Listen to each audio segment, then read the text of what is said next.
فاكر انك ذاكرت. لا انت ما ذاكرتش، انت مش زيهم. يا تقوم، عايزك تبقى احسن منهم. مش عايز حد يبقى احسن منك، ما تخليش حد احسن منك. اللي وصل ده مش احسن منك في اي حاجة. انت تقدر توصل وتقدر تعمل اكتر من اللي هو بيعمله. مفيش حاجة مستحيلة في الدنيا دي، ولو عايز حاجة هتوصل لها. ما تخليش بعد ما توصل لكلية انت مش عايزها وتبص تلاقي واحد في الكلية اللي انت كنت عايزها وتروح تندم بعد كده وتقعد تعيط. قوم اشتغل من دلوقتي، ما تفضلش قاعد على تليفونك وبس بتسمع لي ريلز وتيك توك وفضايح ومش عارف ايه، ولما يجي وقت النتيجة تروح تزعل. لا ما تزعلش يا حبيبي، ما انت عملتش ده عشان تاخد ده. قوم قوم لو عايز الكلية اللي انت عايزها، لو عايز الكلية اللي نفسك فيها، قوم دلوقتي.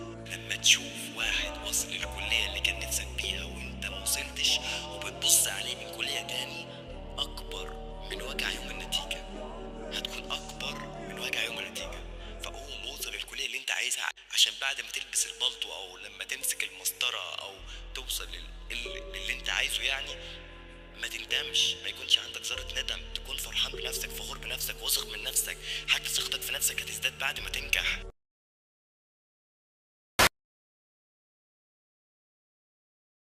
بعض الطلبه للاسف بتخدع نفسها، فبتقع في فخ الشيطان بينصبه كده على شكل شباك حوالين الانسان. بيعمل ايه؟ بعض الناس بتخدع نفسها اما بالهروب واما بالغش. طالب النهارده بيريح دماغه، يقول لك يا عم انا لو امتحنت امتحان شامل وانا مش الدنيا مش ظابطه معايا، اجيب درجه وحشه، اجيب درجه وحشه يبقى انا كده هظهر قدام نفسي وحش. طب وليه؟ طب ما انا امتحنت.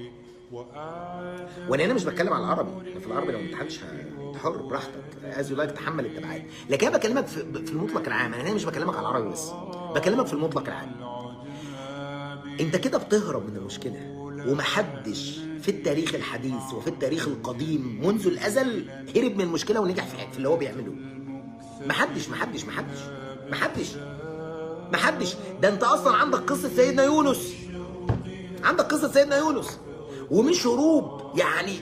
ده مش هروب يعني، مش زي لا يقاس.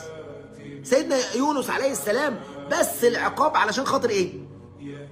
انه خرج من المدينه اللي بيدعو فيها قومه دون ان ياذن الله له. هو استيأس، حس ان هو ايه؟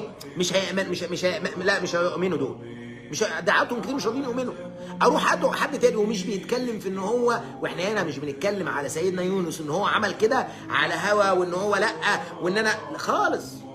ده هو كان شاف من وجهة نظره ان لا خلاص قومه مش هيؤمنوا بيه، فخرج دون ان يأذن الله له. فكان العقاب، والعقاب هنا مش العقاب احنا ده درس يا جماعه احنا بنتعلمه. اوعى تفتكر ان اخبار القران لينا بسير وقصص الانبياء عشان حضرتك تقرا القصه وتقول والله انا عارف قصه سيدنا يونس او قصه سيدنا يوسف. لا، انت عشان تتعلم منها، انت تتعلم منها، فتقراها وتتعلم وتقول بص الحياه ماشيه ازاي، حتى ما فيهاش محاباه لاي حد. فما فيش حاجه اسمها انا لما اهرب انا كده بريح دماغي. انت بتبقى عامل زي الاطفال، زي الطفل. عارف الطفل لما بيجي يستخبى بيعمل ايه؟ بيخبي نفسه ورا الستاره، بيخبي الجزء اللي هو خاص بالرؤيه بتاعته، فبيستخبى ورا الستاره ونص جسمه باين من تحت وهو فاكر انه مستخبي. طفل. فاوعى تتعامل مع المشاكل بالهروب، رقم واحد. رقم اتنين، اوعى تتعامل مع الموضوع بغش. لاني حتى لو انت هتقول لي ما هو اصل الغش هنا يا استاذنا مش مترتب عليه حاجه يعني، وان ده مش مترتب عليه مستقبلي، فبالتالي انت خدعت نفسك. مش محتاج تخدع نفسك، لان في النهايه يا صديقي انت مش محتاج تثبت لي، ولا محتاج تثبت لبابا، ولا محتاج تثبت لماما، ولا محتاج تثبت للبيئه اللي حواليك، ولا محتاج تثبت للمجتمع حاجه هي مش موجوده فيك. انت لو فعلا مش على قدر من الثقه وعلى قدر من الجد وعلى قدر من العزيمه وعلى قدر من المروءه وعلى قدر من الرجوله، خلاص. لكن ما تثبتش حاجه للناس انت مش هي دي. ما تثبتش، مش محتاج على فكره. لو كل الناس اجمعوا قالوا انت جامد، انت في النهايه لو انت مش جامد انت مش جامد. حتى لو قلت عليك ما شاء الله، حتى لو كل الناس شاورت وقالت ده بص ده الواد ده ما حصلش، انت فعلا لو مش كده كلامنا مش هيفرق في حاجه، ولا يقدم ولا اخر. وياما ناس احنا قلنا عليهم جامدين، هل هم كانوا جامدين؟ لا. يعني هل اتعاملوا في الحياه بنجاح زي ما احنا كنا بنوصفهم؟ لا. وتلاقي حد الناس كانت بتوصفه انه الواد مش نافع يبقى ناجح جدا. ليه؟ مش بتاعتك. كلام الناس ليس له قيمه في الحاجات دي، يعني ليس له قيمه. فانت مش محتاج تثبت لحد حاجه، ولا بالهروب ولا بالغش، فاياك تخدع نفسك ولا بالهروب ولا بالغش. خلاص سيدنا؟ تمام. يبقى انا قلت بس اكد على الحاجات دي عشان هي في غايه الاهميه.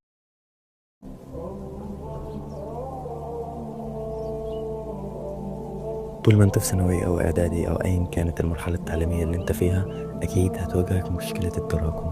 اكيد في محاضرة ورا محاضرة ورا محاضرة اتراكمت عليك غصب عنك لسبب او بدون سبب، سواء كان كسل منك او سواء كان ظروف خارجة عن ارادتك، وانت يا عيني ضايع. نفسك تبقى مرتاح ومنظم وقتك ومفيش حاجة بتروح عليك، مفيش حاجة فايتاك ولا حد سابقك.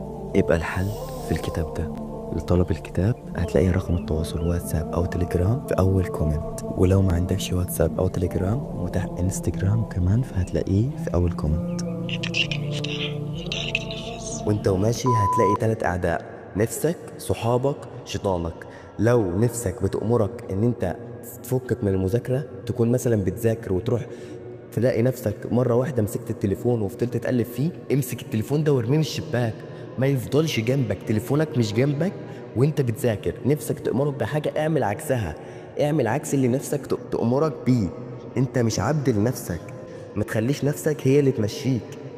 خلي عندك قناعة، خليك راجل، خليك راجل استرجل، وامشي بمبدأك، امشي بانك لازم تتعب، لازم توصل لحتة الارهاق دي، عشان لو ما وصلت لهاش مش هتوصل للي انت عايزه. صحابك بقى ايا كان صاحب بيشدك لحاجة غلط، او صاحب بيبعدك عن اللي انت عايزه، او بيعطلك عن طريقك، قول له معلش يا اسطى، انا مش معلش، بس انا الفترة دي اعتبرني غايب، اعتبرني سافرت، انا مش موجود دلوقتي لحد ما تخلص السنة دي، لحد ما اوصل للي انا عايزه. بعد ما اوصل للي انا عايزه ماشي، مفيش مشكلة، تعالى. وغير كده هتلاقيهم كلهم جم بعد ما تنجح انت. اما لو فضلت زي ما انت دلوقتي وفشلت، هتلاقيهم هم وصلوا وانت قاعد زي ما انت، ومحدش هيجيلك، محدش هيبصلك، محدش هيتكلم عنك اصلا. ما انا قلتلكش كمان ان كل ما يبقى ليك قيمة هتلاقي الناس جاية عندك وبتتلزق فيك. اما لو ما كانش ليك قيمة مش هتلاقي اي حد بيبصلك اصلا. انت ايه، عبارة عن ايه في الزمن ده او في الدنيا دي؟ الانسان بقيمته، الانسان بهو ايه، الانسان بوصل لايه، نجح في ايه النجاحات اللي هو عملها. ما نجحش في اي حاجة يبقى انسان ملوش اي 30 مليون لازمة. شيطانك ده اللي بيكسلك عن الصلاة، اللي بيكسلك عن الفروض، اللي بيكسلك عن ان انت تعمل الصح. امشي وراه يا حبيبي، امشي وراه، وشوف بعد ما تكسل من الصلاة هتكسل في ايه، وبعد ما تبطل فروضك هتبطل ايه. كل حاجة لها علاقة بالدين لها علاقة بحياتك. انت لو مش ناجح في دينك مش هتنجح في حياتك.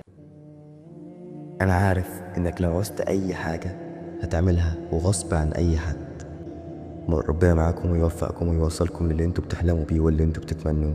اخر حاجة ما تنسوش تكتبوا لنا في الكومنتات. يلا كل واحد دلوقتي ينزل في الكومنت ويكتب بالكلية اللي هو نفسه فيها، ويا جماعة ندعي لبعض لعل دعوة واحد غريب تبقى مستجابة. آخر حاجة حابب أفكركم بيها، كتاب ثانوية عامة ما تنسوش تشتروه. الكتاب والله هيفيدكم وهيحفزكم في وقت ضعفكم. اسم الكتاب طالب مراكم، اللي عايز يشتريه هيلاقي رقم الواتساب في أول كومنت مثبت. اطلب الكتاب وكل يوم حاول تقرأ لك صفحتين 3، وإن شاء الله الكتاب يكون مفيد ليكم ويوصلكم للي انتوا بتتمنوه. شدوا حيلكم يا أبطال.